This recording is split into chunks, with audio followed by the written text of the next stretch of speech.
Hey, it's Travis. Too many camp directors run just on gut feel. Our free Resilient Camp Blueprint Diagnostic is your dashboard for resilience.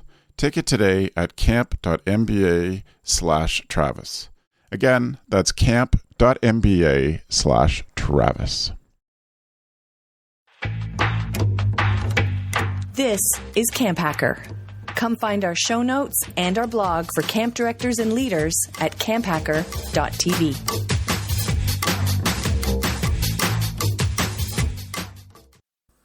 Good day and welcome to our podcast. This is CampHacker, episode 113, recorded on the 23rd of September, 2019. On today's show, when and how to introduce major changes at camp. If you love the CampHacker podcast, you should subscribe to CampHacker in whatever podcast app you have on your phone. That's right, the one you use most often. Stitcher, iTunes, whatever. It's all good. Just subscribe and you'll never miss an episode.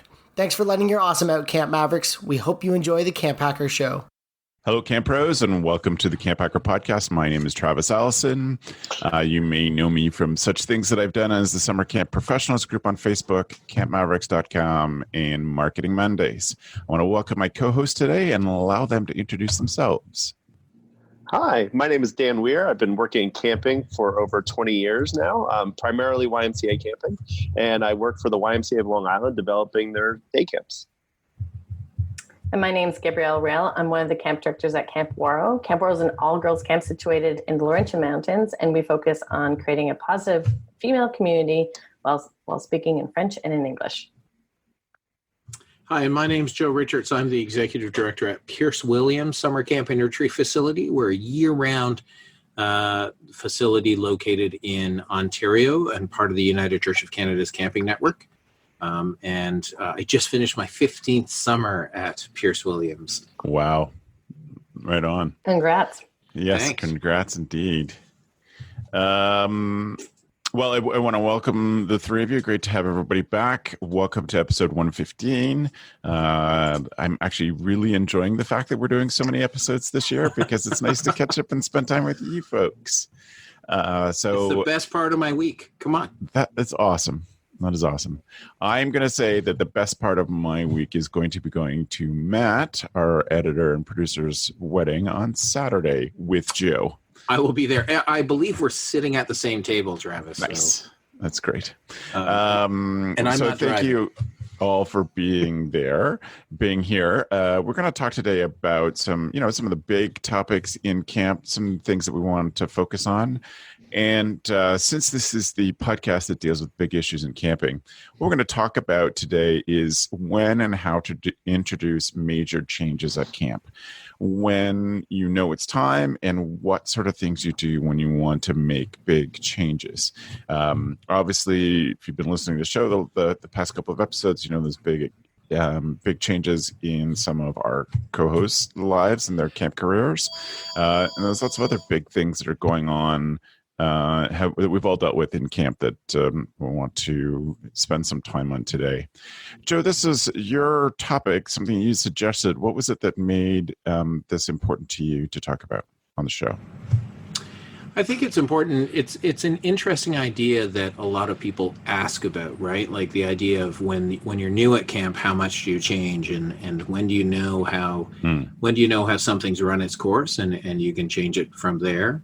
I think that the topic itself is one of those things where there's program changes and there's physical changes and there's philosophical changes that you can make, and all three of those things can play a role into where you as a camp director, how it works in your time, because if you try to do too much too fast, that can be a problem. But if you do nothing and change nothing, then that can also be a problem.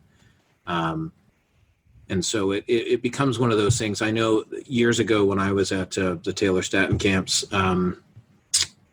I had numerous conversations with Mike Sladden from Pathfinder and his thing. He was fairly new at Pathfinder at the time as an owner. And he said, one of the best things is I get to do like morning meditation with the kids. And the second day of every session, I talk about how change is part of our culture. And he said, I do that as to breed it into these kids that when something changes, it's not that we're moving away from what we were, it's just we're moving towards becoming better. And so that's really, I think, where this conversation started. Joe, culture is probably the biggest thing, right? Like if you have a culture of wanting to make change, then you could do anything. That's like, yeah. Well, and when Mike told me that, I was just like, that is one of the most brilliant things, right? Because a lot of private camps, some of the private camps I know, right, the owner or director will get up every morning and do that meditation in the dining hall or somewhere, and so they have certain points that they talk about. But that being, right, it's this idea that changes us, and it solves so many dramatic problems, right? Like because there are times when you go to change something when you're new, like when I was new here, people would be like, you can't do that. And I was like, I can do whatever I want. I can do whatever I want. I can do whatever the board will allow me, right? So yeah. Yeah. I think that well, let's push this in this direction. So, Gab, how do you know when it's important to make change? Gut instinct, and then asking people. Okay. I think if there's, and I mean, and paying attention to what's going on around us, and when we shifted our teams, our camp teams, from tribes to teams. Right, yeah. When we were doing that shift, we knew there was a lot of things in our organization that was appropriating Native American culture. And we knew that it was wrong. And we wanted to make sure that with this change, it was going to be a learning opportunity, an opportunity of growth, and not something that was resistant of our community, because then that opportunity for education was lost. And so we knew that we had different phases that we had to implement. And we knew that we would probably do that over a 3 to 5 year period. And then after that, we knew that there were going to be things that would emerge because of our own, ignorance. We didn't know we had to shift, and we would learn that those were things that needed to shift. So I think that came certainly from the outside. There was a staff member who came to camp, I would say about 15 years ago, and questioned the tribe issue. And in my head, because I grew up there, I never saw it as an issue. Right. And but you have to listen to those outside people, and also what's happening within our society. And so then we started taking steps and educating ourselves. But the number one thing that I really didn't want to have happen, as I started talking to a couple of people, the resistance that I received right away when talking about maybe we need to shift this was so strong. We knew that we need to do it very, very delicately and slowly, and in an educational way, so that they went back and said, this is why this happened, and it's important, and I'm proud that we did this, and it was tough, but it was good. And also gut instinct, looking at what's happening within your organization. Why is this not working anymore? Why are we holding on to, as Joe says, some programs that might have been here for over 30, 40, 50 years, or of course traditions. And your gut sometimes can tell you this, we could do this better. And then explore with other people, how can we do this better? Yeah. Yeah. It's one of those things, Gab, that sometimes change like that, you want to take very carefully. There's other things at camp that we change all the time, like where it's better just to change it and then not ask questions, right? Like there are certain things I just don't ask, lots of things I don't ask people, and you just do, because it's easier to say, well, this is what's happening now, right? So be it a physical thing but certain change, like songs and traditions, and when somebody says to you to us as a camp director, when somebody says, but we've always done it that way, I like to remind them that those are the words of a dying church. Those are the words of a dying camp, right? Like, we've always done it that way, and they won't change means that it can be a problem. And also, we've always done it that way is often just in the memory of that person. And it's one of the interesting parts of this job is that I always say when something has happened 2 summers in a row, then we've always done it that way. They just don't remember. It's like, people who you hear just dumb little changes. Like we took a TV out of the staff lounge and, on the second year, some new staff member was asking about it and staff member said, "Oh no, we've never had TVs in the staff lounge." It's like, well, whatever. That's just kind of how camp works. But that's also the it can be worth factor. Reminding them that that's your memory of it, but it's not necessarily that is, we've always done it that way. It just means your lifetime or your memory of camp. It doesn't mean that it is definitely true. But I like your point, Gab, about having some sensitivity to it, thinking about big changes that are going to be hard and planning for them. I think that there is, obviously different styles. Your style versus what Joe was talking about is very different.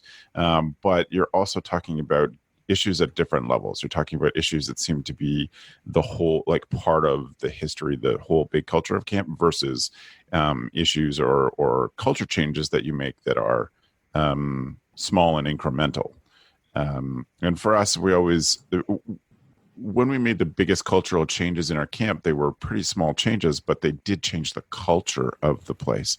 So implementing the 4S's. If you're new and haven't heard me talk about the 4S's every year, the 4S test was the one thing that had the most impact on our camp culture. And coming back from an alumni weekend just now, we heard some stories about how people have applied the 4S's in their life and what an impact it has made on their own decision-making ability. But it was the thing that changed how we talked about camp to becoming a place where we allow people to practice making good decisions. And that came out of that cultural change of the 4S test. We'll put it in the show notes what the 4S test is. I don't want to belabor the point, but it was a small change that we were able to make that just was safety. Like it was a change we had to make quick because it was about safety as much as anything. Dan, in a lot of ways, it sounds like your new job is to to be the agent of change in your job working for the Y of Long Island. Yeah. It's funny, I think whenever you say the word change or people get scared. People, if you look at what camp is, it's a community, but it's also something that people just have such a sincere love for and nostalgia that they don't want it to see it change. They want to see it be as great it was in their mind. And sometimes their mind has changed how great it is, everything that Joe and Gavin been saying, and you've said as well, it just reminds me of like how much we cling to things. And I'll be transparent right now.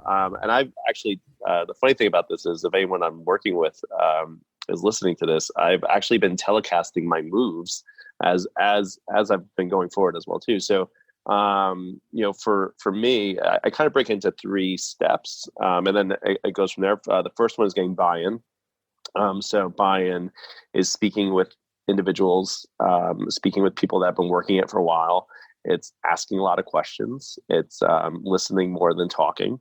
The second part is getting data. So data is, any number you have that's using SWOTs, that's the strength, weaknesses, opportunities, and threats. That's doing focus groups with your consumers. That's anything that you could basically process in that sense. And then from there, taking all that stuff and making an idea that is simple. There's a book called Made to Stick that is it's phenomenal. And it's really just boiling it down to some simple things that you could all get behind. And from there, you can make a culture change. And it could be a small culture change. It could be a major change. But the reason I bring up culture is just everything we do, it manifests, and it really has to be fundamentals. And then once those fundamentals are working, all the other changes is easy to make. It's no longer a big change. It's little changes. It's enhancements. It's tweaks. But people are scared of the word change. Like I've led a few meetings so far in the past 3.5 weeks in this role, And the initial thing is, I'm not coming in here to change your camp. I'm not coming in here to make your camp what I was coming from. I'm coming in here to just work with you and to help you improve it. That's really it, And I use words help. I use the word enhance, refine, but I don't use the word change. I actually do not use the word change at all when I'm talking about this topic. It's hard for people, It's being vulnerable. It's looking at something that you might have been working on for 20 something years. That's hard. So. Yeah.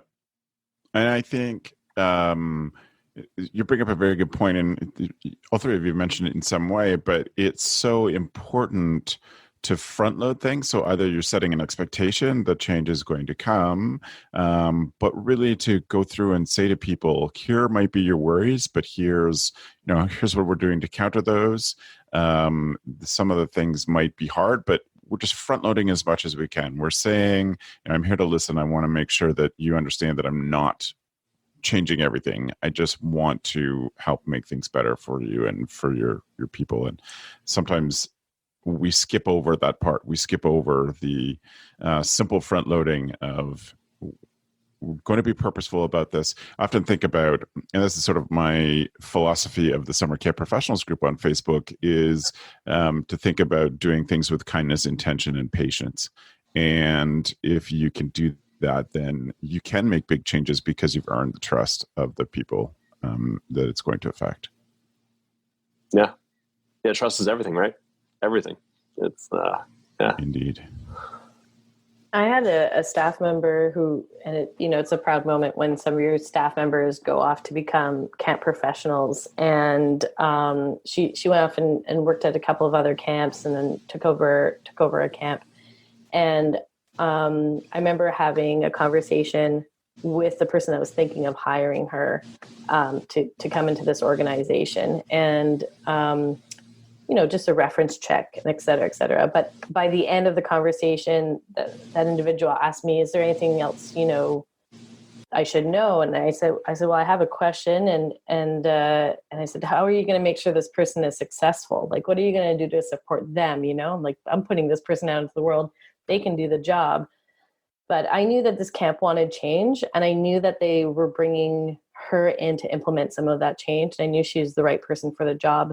Mm-hmm. But when you put somebody in a position that is new, and as the board or the owner of the organization, and you want change, I really believe that change should come from the board, should come from the owners, and not this person that's going to be the messenger. And that they say, this is what we want, and we want this person to help implement these changes. We want this person to help. And I've seen it, time and time again, new directors coming into positions, and they don't fail because they don't have a lack of skill or experience. It's because they're put into an impossible position because the organization itself does want change, but they're making them the messenger instead of the catalyst of helping move that change forward. And I think if you're in a position, if you're in a new position, is talking to that board or the owners or whoever on how you can be a team, but also how this message does come from above and not from that person. And you're the right person to maybe bring people in, as Dan says, have those conversations, listen, gather the information, and, as a team move forward. But it's a tricky position when you're new coming into an organization, because change equals, taking away something that these staff members and campers and families love. And then that's threatened. And so defenses go up and makes that job so much tougher. Yeah. It's like what you're saying. It's like sometimes people hire people for them to be the disruptor. And those people never last long in their role, right? They kind of like disrupt things, build things, and then they leave. And while that might be good for some organizations, I just think the stakes are too high with camp.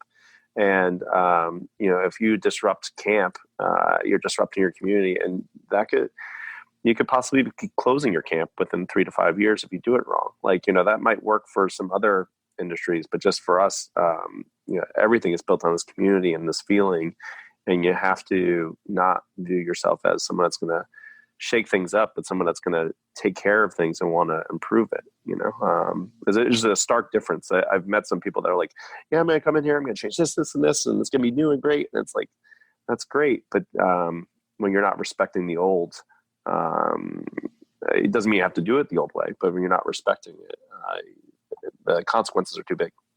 And that's how you fail. Yeah. I think that goes a lot to the idea that you said earlier, Dan, that culture is everything. I think that when you're new somewhere, the changes you should make, like Travis did for the 4S test, is similar to what I did here to change the culture to this idea of to do what needs to be done, right? And because there was this problem, and if you can slowly breed a culture where they believe in this one thing, be it the 4S's or to do what needs to be done, you can get them to believe in everything else. And I think that once the culture is there, then you're doing small things to adjust cultural things, but some of the other changes don't come up as a huge stumbling block. And even when you're a camp that has an executive director and you hire camp directors underneath you, I think the important part is when a new person comes in, yes, are they being hired as that disruptor, or are they being hired to maintain and introduce a few new things? Because early in my camp career, I was certainly hired to be a fixer, right? Like to deal with problems that a camp had. And you only stay, you're not committed long term. I think the real thing about major change at camp is this idea that you have to know that you have to at least have a sense that you're going to be there for a while. Right? Like if you're going to work on creating this amazing culture, but you have a contract that's only yearly, that's going to be a challenge, right? And because sometimes people can't think beyond that year because all you're thinking about is, right, my contract's up in November and how do I get it reinstated?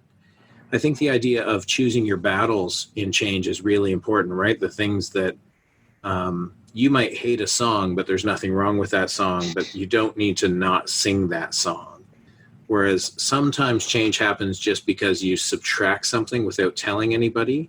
And if nobody pays attention, it just goes. So if there's an inappropriate song or skit or activity that the staff aren't overly attached to, right, it'll just slowly fade out by itself. And sometimes, as I wrote down, sometimes you ask, right? You want people's input, and sometimes you just do because it needs to get done or it needs to change right away. And I think that the important thing we've realized at camp is that so that memory piece that you were talking about, Travis, the idea of we've always done it that way. Our phrase is we've always done it that way in your time, right? Like I'm the institutional memory now of 15 years, and I know that 5 years ago we didn't do it this way. We've shifted. But also the idea that we know that when we change something, so we take all the beds out of the farmhouse as an example, we know we're going to have 2 years where people complain, rental groups complain, and people complain that there's no beds, and there always were beds in the farmhouse. And we are just like, live with it for 2 years, because after 2 years, rental groups and people stop, right? They get back to the norm.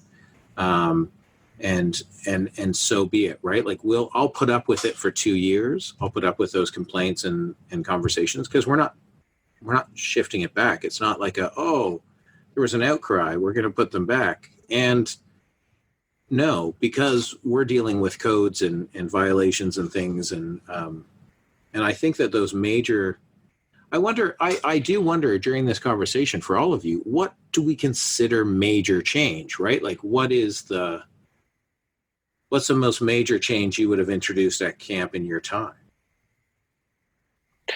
I'm trying to. Yeah, it's funny. I have with my previous camp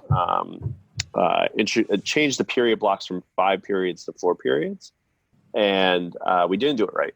I thought I had people buy in. What happened was I had false harmony, and so we went in and did it, and then literally spent all summer kind of repairing it, and it was ugly. We stuck with it. People now love it. It took another season for it to basically do it. We didn't have a drop in enrollment We still had staff come back, but it was far from clean. And for me, it went back to I didn't get enough buy-in. I didn't have enough like people recognizing the effect it would have on the camp, and I didn't make it simple enough. It really was that. It sounds crazy, just going from 5 periods to 4 periods being that troubleshooting, but so many people couldn't grasp it once it got in motion, or had objecting opinions, or just little things. But yeah, I think that was one I reflect on, that change that was really hard for it to make. And it doesn't sound like it's that complex, but it was very complex. What was complex about it? Was it the schedule shift and people had a hard time following the schedule? Was it? Yeah. It was a little thing. So we had 5 1-hour periods. So we had 2 in the morning, 3 in the afternoon.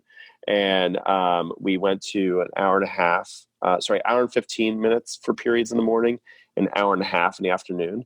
So because they weren't at the same time, that was hard for some people.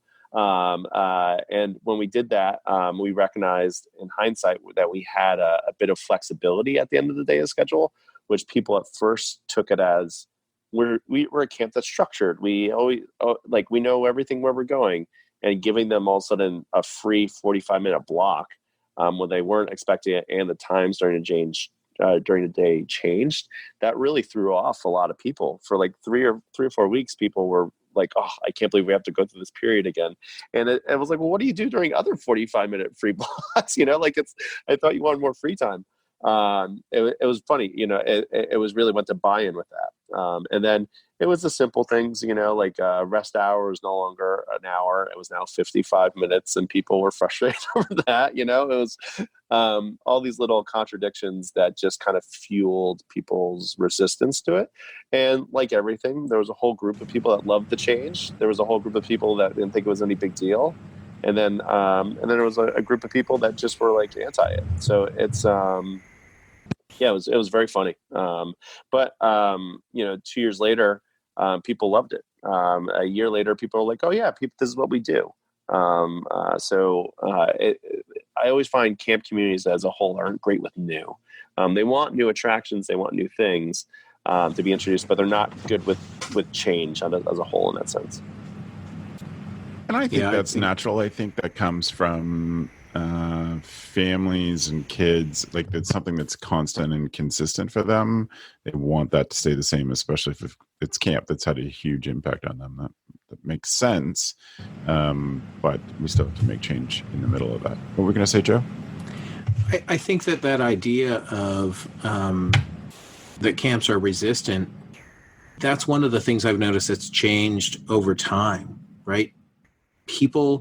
Camp staff now seem to be more in need of that structure than I ever thought I did as a camp staff, or during my time in the 90s directing camps and working at camps. I think that structure comes from the idea that they almost know exactly what our expectations are as camp directors, and they know what the schedule is. So changing that causes them to have to shift.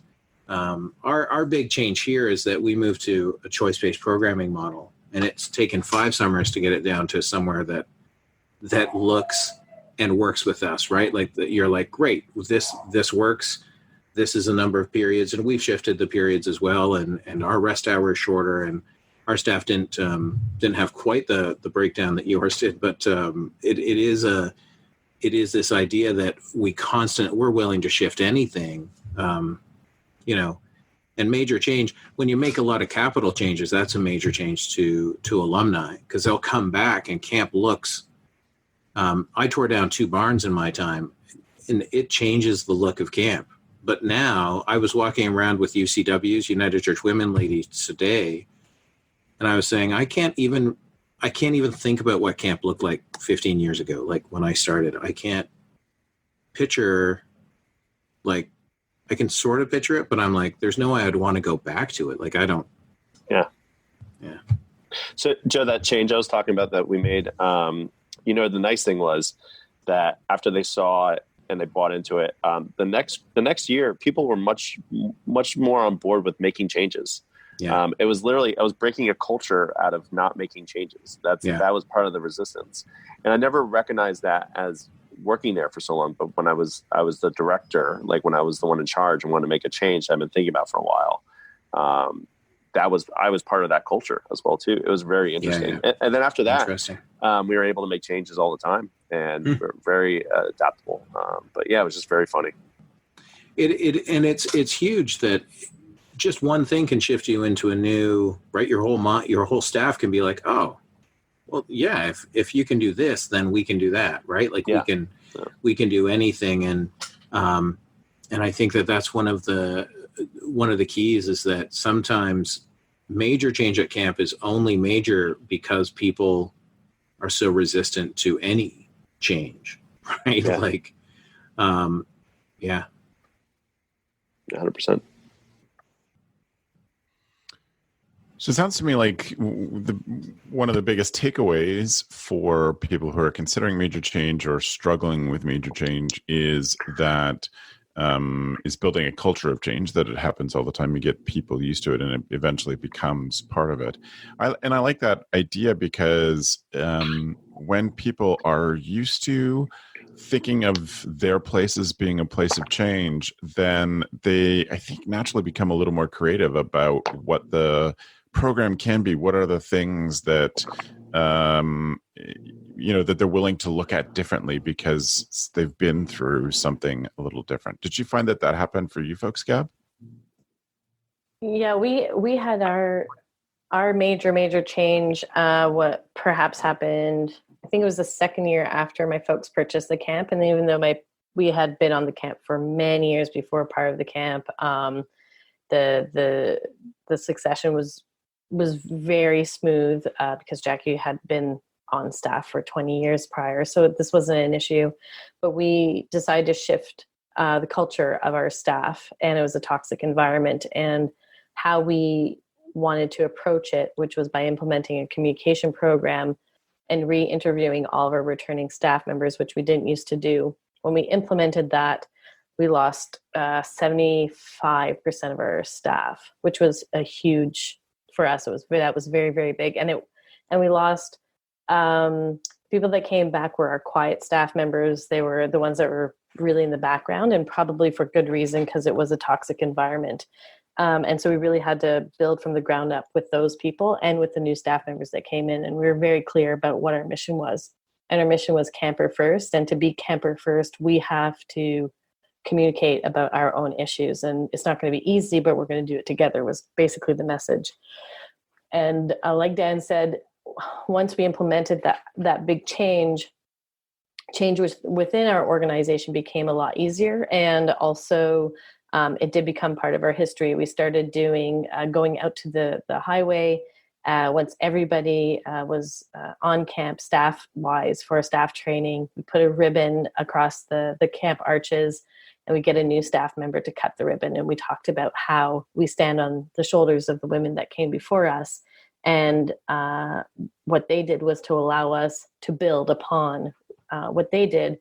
And with that comes change for the better, hopefully. So that is part of our tradition now. That's something that we talk about. And it did allow for when we did the shift from tribes to teams.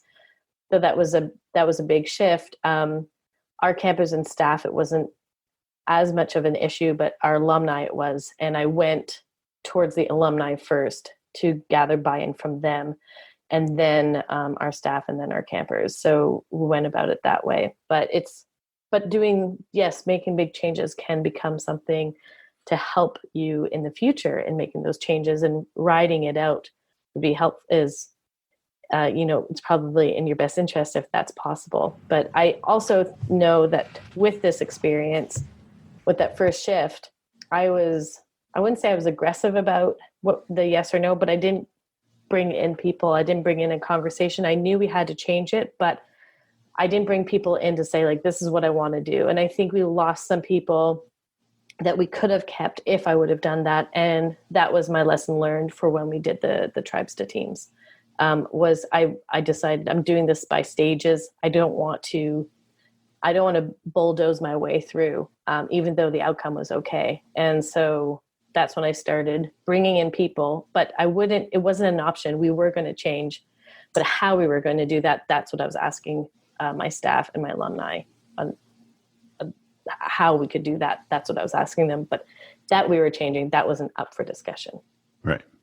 And I've always loved, I think it's such a great Waro story, is how you did manage the tribe to teams transformation. I think it was so wise of you to go for identify the alumni who you expected to have the most concern, and to go to them and to bring them on board in lots of different ways. But it just shows such an amazing level of intentionality to know your community that well, to know the people who are going to be most hurt by this, whether or not that's logical, to switching the one word from tribes to the word teams.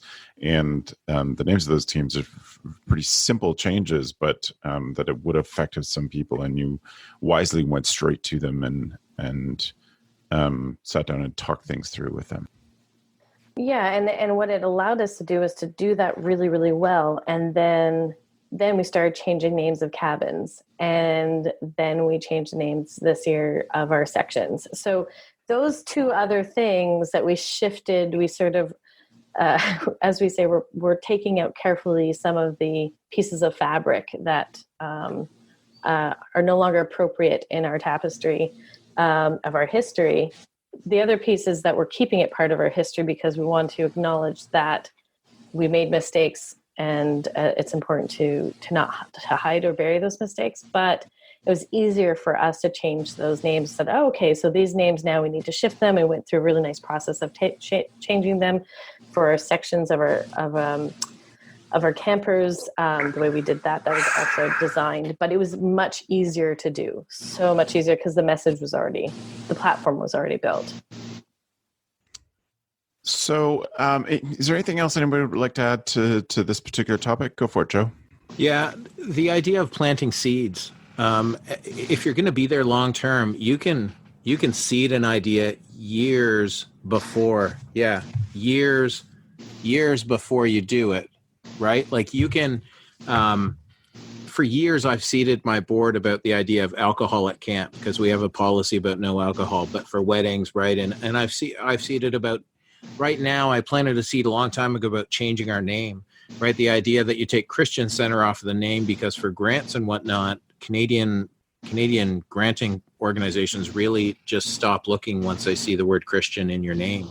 And so these are seeds you can plant to see how they germinate in the future, so that you can slowly shift that cultural, that idea. Because if you introduce it and try to bowl through a name change right away, there are people, alumni and whatnot, who are going to be pissed, right? And but if you plant the seed and people understand the value of a new building or of renaming a building, right? So you're renaming cabins, and I just wrote down, somebody complained about the name of our newsletter.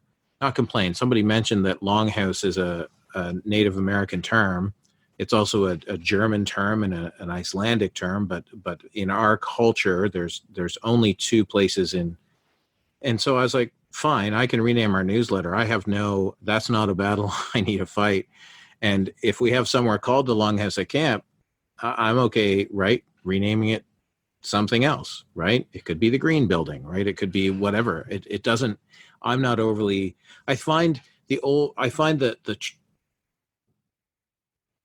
when you plant seeds and you know where to put your emotion, right? Like if you get overly attached to something, if you're overly attached to the name of a building instead of the culture at camp, or instead of the, right, is that really the value? Just because, and I get it, some people might have gotten married in the Longhouse and want it, but really, I'll let you name the building if you donate the money to replace it.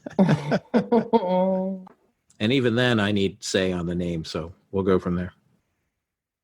Excellent. Okay, so I think that's a good a good place to round out what we've been talking about today in terms of making a major change. And as you've heard here, these three folks have been through some major changes. I mean, I went through a major change at camp when we were there, changing the name and amalgamating a bunch of programs, and that was not fun.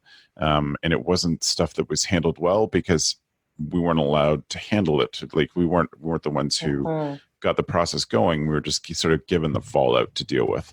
And so we'll definitely have a lot of lessons to learn from that. And that's been an interesting part of my work with different camps, is how to manage big changes and communicate about them so that they go as best they possibly can.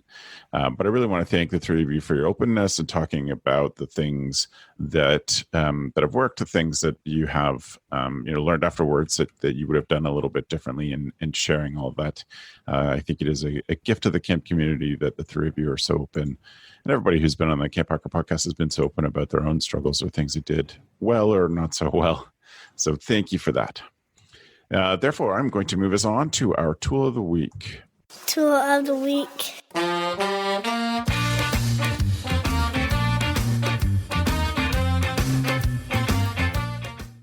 So welcome to the Tool of the Week. It is our section where we share with you something that helps us be a better camp director. Our Tool of the Week is sponsored by my newsletter that I put out every Tuesday morning at 6:05 in the morning, called the Tool of the Week newsletter. If you want to sign up for it, or you find stuff like we're talking about interesting and want more of them, then you can go to gocamp.pro/TOW. TOW, of course, for Tool of the Week, and sign up there. But this is one of my favorite sections of the podcast. So, Dan, I wonder if you could start us off with what your tool is this week. Yeah. So this tool is actually for me as a human.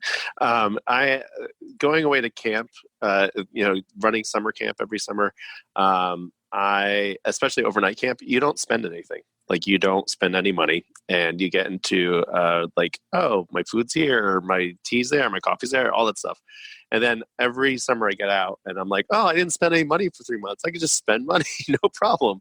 And it's very funny because then a few weeks got set in, and then I realized I spent all the money I saved from the summer. It's great. So I have been tracking my spending this post-summer using the Daily Cost app. It's a really simple app. You basically, it's very intuitive. I just enter it in after every purchase I make, and it makes me very cognizant of the money I'm spending. And you can use Mint for this, but there's something about entering it in that makes you more conscious of your spending. Mint gives you a great summary, and there's a ton. Your bank could do this as well too, but you're always seeing those hindsight.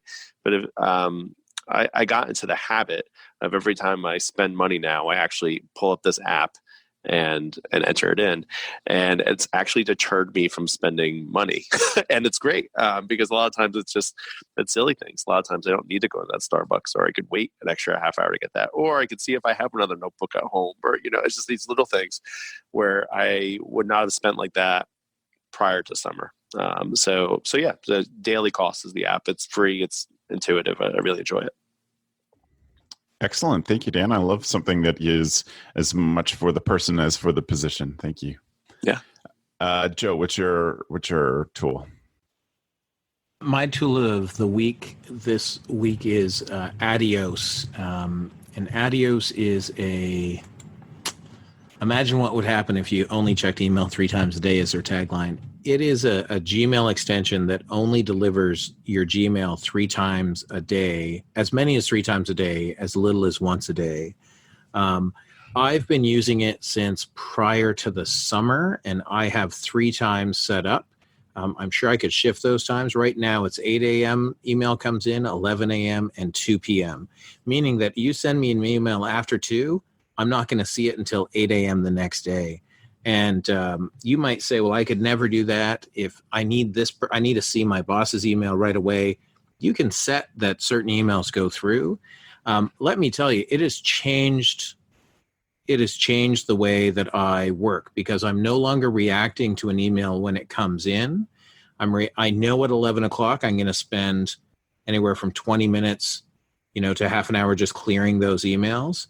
And I've also so Adios has helped me tremendously. And after 2:00, it allows me to just do whatever I need. I'm not chasing somebody else's needs or answering a little question that somebody had. And if somebody really wants, if it's a summer staff or a full-time staff in our office, you can come and see me, or you can hit me up on our Slack channel. But for most things, this has worked really well for me, and I would highly recommend it. And it's free. There's no cost to it. And the reality is, if you're really worried about it, people, it's a folder down in your Gmail. So you can always go and see how many are waiting for you, and you can look at them. So today, Travis, you send me a link to the show notes. I can just go into that. I scroll down to that folder. I see there's 3 or 4 emails waiting. I click on yours, and I'm good to go. And then I can take that label off it, and that email never shows up in my inbox then. It just goes into my archive right away. Straight to archives. It is a brilliant system and will shift the way you do work. It allows you to do more work, more of what you should be doing. And to be less reactive, which is a perfect position to be in, to feel more in control and to get more accomplished.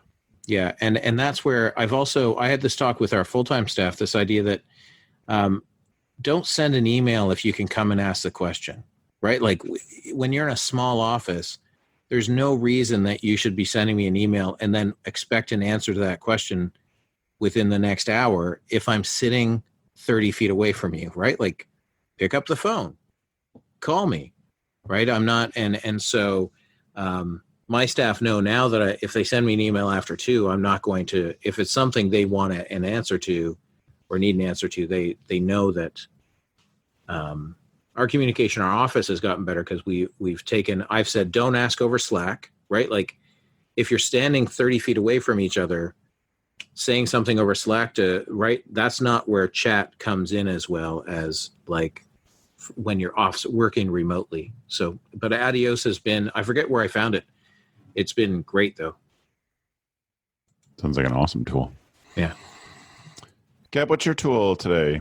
My tool is a hybrid face watch. So it's a hybrid between a smartwatch and a general face watch. So you got the regular hands and everything. This is my watch right now. I'm holding it up. Why I really like this watch is that it's synced to my phone, and I can program it to notify me when a text or a phone call comes in.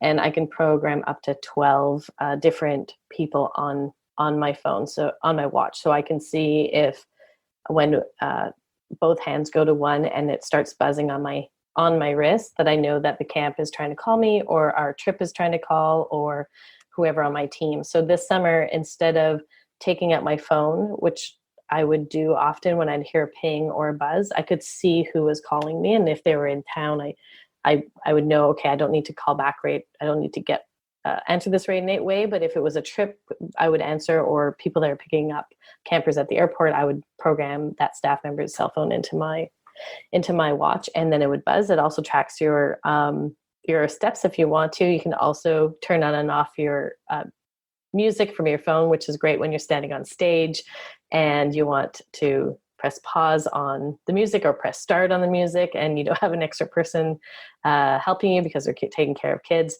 But more importantly, you don't have something digital that's showing to your campers, and it's an extra notification of the buzzes and pings that you're getting. And then other buzzes and pings you can just ignore, which I do. I put my phone on silent and no buzzing, and I just get a notification on my watch. So I really, really, really liked it. Made me use my phone a lot less this summer.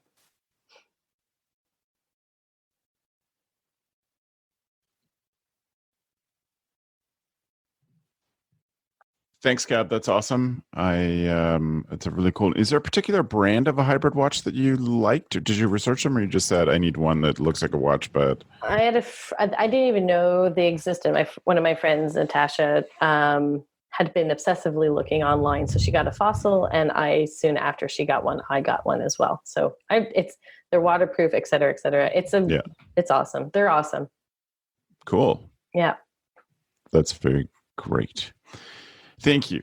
My tool of the week is one I actually haven't started. It's a book that just arrived this week, but it's it's an author whose work I've always loved. It's an author whose work has impacted my camp and communication style from the very beginning, from the Duarte organization. Her name is Nancy Duarte, and this book is called Data Story.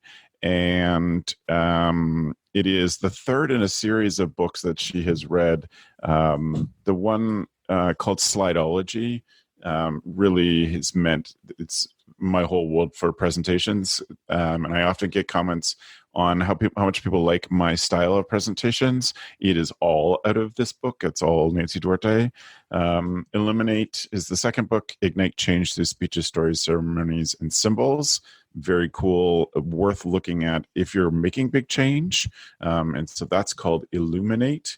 But the one that I am looking at that's brand new to my desk is called Data Story. And it is the time of year when many people have completed their summer surveys, when they have, starting to compile some of the data that's accumulated, whether it's outcomes data that you're measuring, it's just the survey stuff, etc. This allows you to tell the story of tell the story of the impact of camp, tell the story of what the summer was, what the big things are that happened that people noticed. And so I'm looking forward to getting into this. I think it'd be a great resource. With confidence, this is my tool of the week because the other books have had such a huge impact on me. I know that this one is going to be awesome as well. And speaking of data stories, I would say that it is totally worth going to Facebook and searching for Pierce Williams Christian Center because they just posted, congratulations, Joe, the results from their summer surveys, and they're awesome. It is really easy to understand. Great to see the good work that the camp is doing, and something that not a lot of camps do, which is a lot of us take in the information, but we don't share back what that information was or what the lessons are that the camp has learned. And I think one of the most powerful things you can ever say to parents is, because of your feedback, we have done this. And so nice that Joe is sharing all the super strong positives and some good number stuff that they always mix in when they release this. And I admire you for doing that, Joe. And a huge shout out to Matt because he made that happen. There you go. And the reason we collect that data is for United Way reporting, right? Like if you're in the United Way agency, so even if learning what to collect. And the United Way just approached us to say they don't need all of that data anymore. And I was like, we'll just keep taking it, right? Yeah. Go. Cool. So thank you for being a camp that's open enough to present that. I think it's a great lesson for other camps to show, the things that people say, the percentage of positive impact, the change in percent of participants who have an outcome that, positive outcome on their life. It's smart and good. So thank you for doing that. And if people are interested in figuring out how to do some of that, I would definitely start with Nancy's Illuminate book. Illuminate, yeah, that's right. And I'll give you some as I get more into Data Story, we'll be able to present some more of that stuff too. So thank you to everybody for being on the panel today, for sharing your good ideas and your big struggles. As I said, Joe, if people want to follow up with you, how do they get in touch? The easiest way is to connect with me via email, joe@campisbetter.com or joe@yoyojoe.com, and go from there. Great. Thanks, Joe, for being here. Not a problem. Dan, how can people follow up with you? Yeah, I can be reached via Twitter at Dan Loves Camp and at Instagram at Dan Loves Camp. And then my email address is just dan.weir, W-E-I-R, @ymcali.org. Excellent. We're so grateful you're here, Dan. Thank you. Gab, how about you? You can reach me on Instagram at Gabrielle Rail with 2 L's Rail, and you can check out where I work at waro.com. Excellent. Thank you again, everybody, to the panelists. If you want to reach me with ideas for shows or comments on the show and any in particular, you can find me at travis@gocamp.pro. Most of my campy stuff on Instagram is done on @CampHacker. But email's a great way to reach out if you, again, have some comments or suggestions. And the other thing I will say is if you're interested in those tools of the week and you weren't able to catch them, you're driving and you weren't able to jot them down or miss some of that, you can always find our show notes at camphacker.tv/podcast. And this is episode 115. And we're recording it on the 23rd of September if you want to find the notes and find the links to the things that we've talked about. So we want to take time and thank our editor and podcast producer, Matt, who we've been talking about quite a bit today, for all the work that he does to promote the show and to do the editing and get them out to everyone. And congratulations on his wedding. Good work. Good work. Matt will be married by the time the show comes out. Yes. So congrats to Matt. So thanks, Matt. We really appreciate it. And we'll look forward to talking to everybody soon. We'll be coming to your ears in 2 weeks' time. Thanks for the evening, friends. The Camp Hacker podcast is brought to you by Beth and Travis Allison, summer camp leadership training and marketing consultants. Thanks for listening. Camp Hacker, bringing your world into focus. Hey, it's Travis. Camp directors often tell me they're just too tired to take on anything new. That's exactly why my free Resilient Camp Blueprint Diagnostic exists. It doesn't add work, it shows you progress. Quick, free, repeatable, you'll know if your systems are paying off without the guesswork. Try it today at camp.mba/Travis. That's camp.mba/Travis.